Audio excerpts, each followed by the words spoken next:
Hi, I'm Sue Elvis from the blog Stories of an Unschooling Family. Welcome to my video.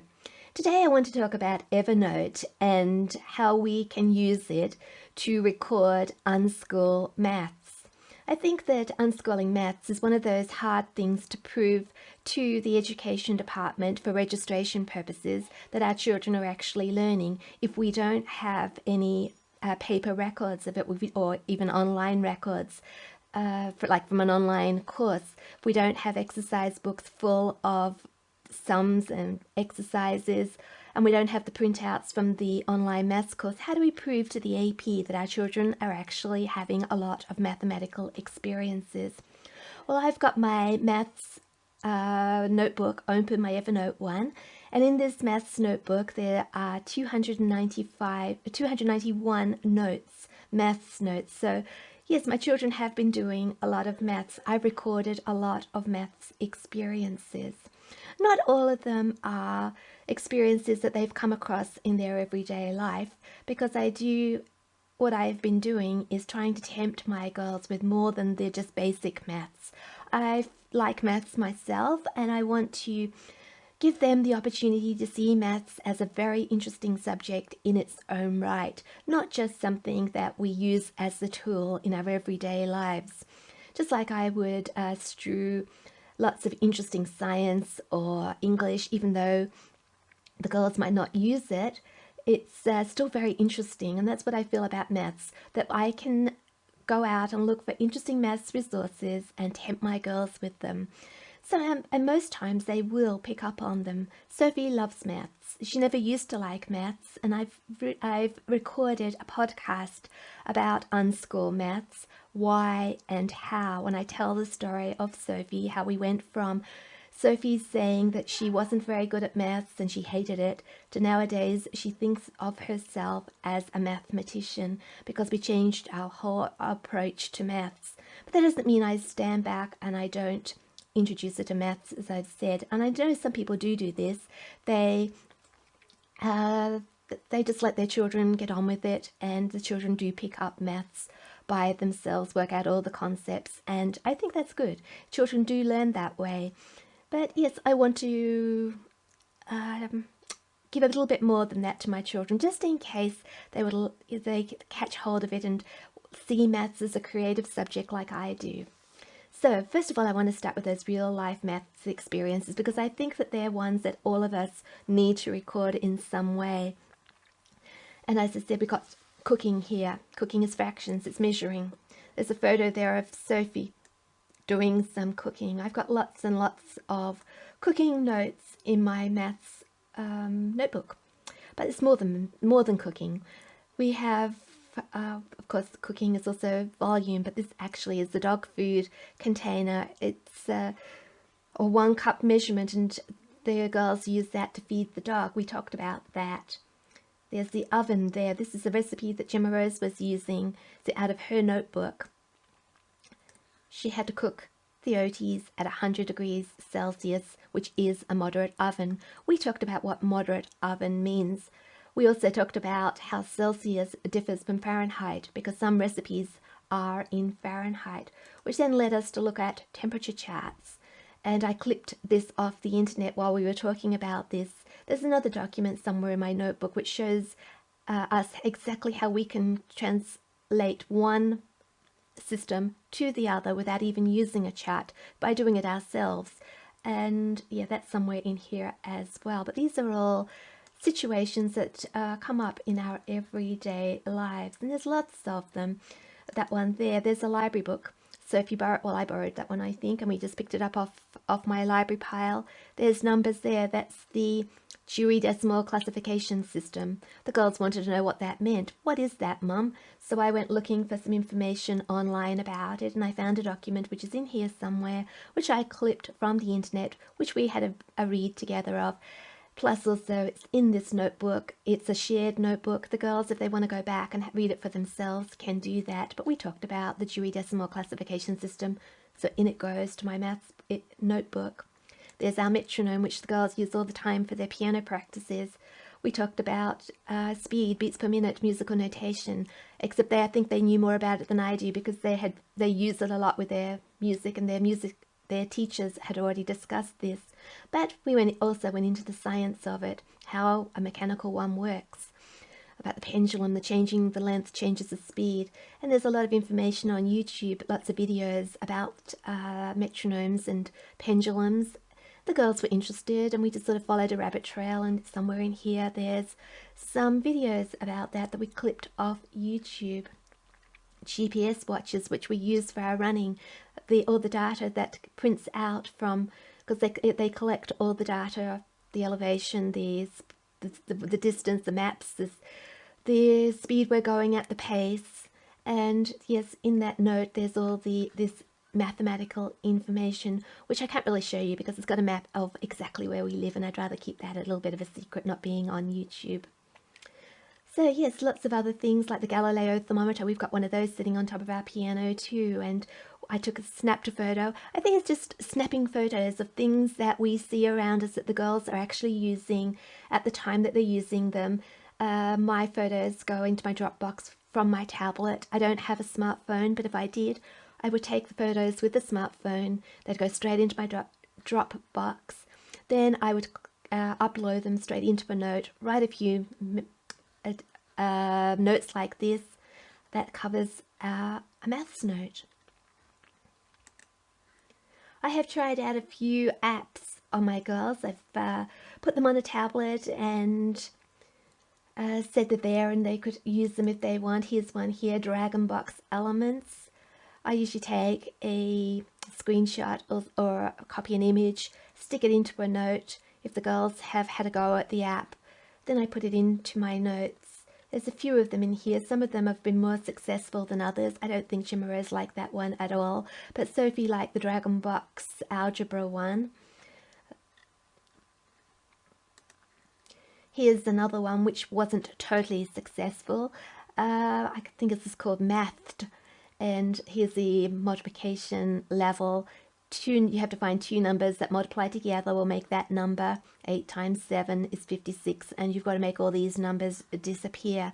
The only problem with apps like this, apart from it being a drill, which is pretty boring, is that if you don't do the task within a certain time period, a voice comes on and says, level failed. And the first time that happened, Gemma Rose and I just looked at each other with wide eyes.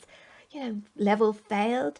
She got everything right, but she still failed. And I find that's very discouraging. I don't like that at all. One thing the girls really do enjoy, though, is looking at maths videos, especially the ones from Numberphile.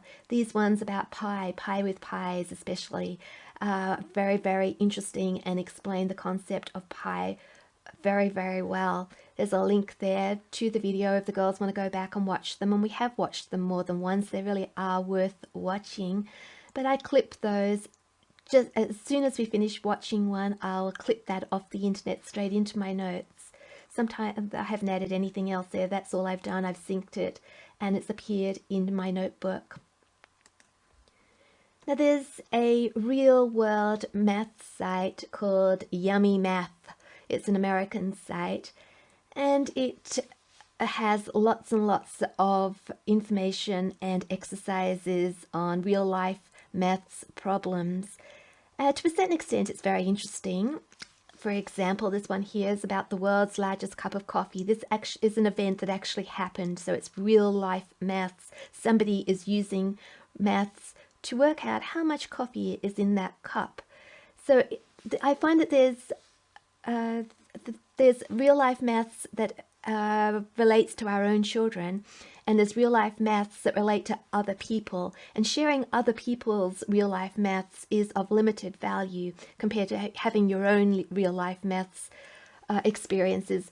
For example, Sophie wasn't much interested in working out how much coffee went into that cup. Somebody had already done that problem. She didn't feel like replicating it. It's not exactly the same as doing something that you really do have to do at home because you need the information yourself. But what was interesting about it was the fact that somebody actually did that. They made a big coffee cup like that and they worked out how much coffee goes into that cup. It was a real life event. Now there's always a worksheet to go with these interesting events, and you can download them as PDFs, and I've uploaded some of those into my maths book as well. They're really like a worksheet, not too much different from a traditional approach to maths, but they're based on real-world maths experiences.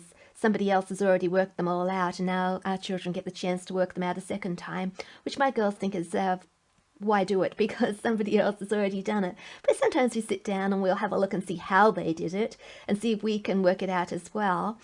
Once we've done one problem, I wouldn't sit there and make the girls do the lot. Well, I don't make them do them anyway, but sometimes it's just an interesting exercise having a look at the worksheet solutions to see how they did it. And as I said, I sometimes upload the PDF solutions into my maths notebook, even if Sophie hasn't done them all, because we've looked at it. While we were discussing that problem, I made a list of all the mathematical skills that are involved in working out how to work out the volume of that coffee cup. And there are all the things that Sophie and I discussed. And then I found an outcome to go with that. It looks like a stage 4 outcome. It probably relates to volume. So that's another thing I put into my notebook, is I list out the mathematical skills that are involved with all the maths that we talk about. Sometimes a real maths experience comes along and the girls have forgotten the skill to work it out for themselves, and I might help them go and find out how to do a mathematical something mathematical like dividing fractions. And so I went to the internet for some information, and I clipped this document off the internet. This is quite a good site with nice explanations. Maths is fun, of how to divide fractions. And yes, Sophie and I discussed this, and then she was able to go back and do whatever she wanted to do that involved dividing fractions. But yes, this piece of information is in my notebook. It's there for the AP, but mostly it's there for Sophie if she forgets what she was doing, and she can go and have a look and read it again. There's other websites that we've dipped into online, like Brain Pop. They've got a lot of maths videos, and they've got quizzes if you feel like doing a quiz. There's Explore Learning's Gizmos if you want to do some mathematical manipulation online.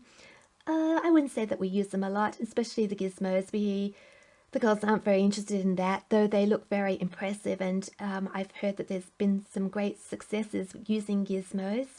But yes, what I do is I just take a screenshot, or I clip the page from the website, and it comes into my notebook.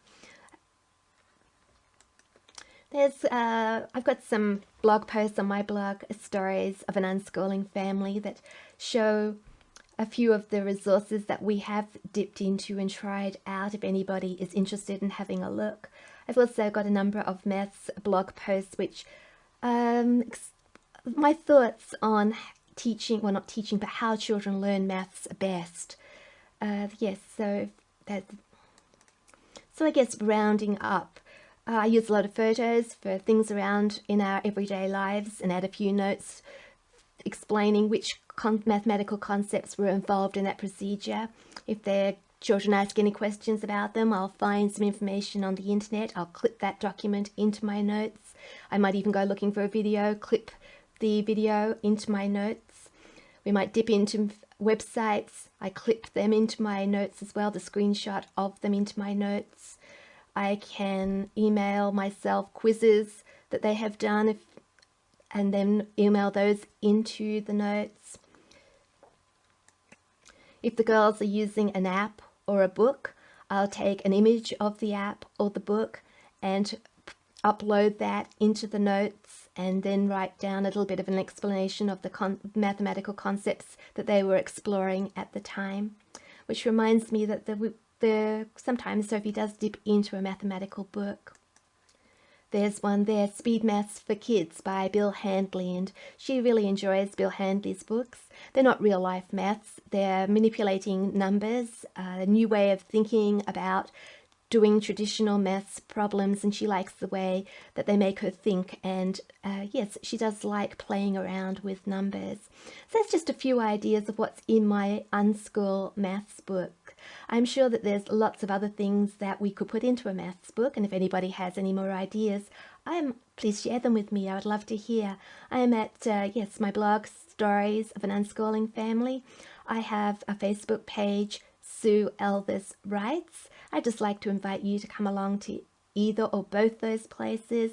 Feel free to stop by and say hello, and thank you for watching my video today. I hope it's been a little bit helpful, and I'll have another one on another key learning area very soon.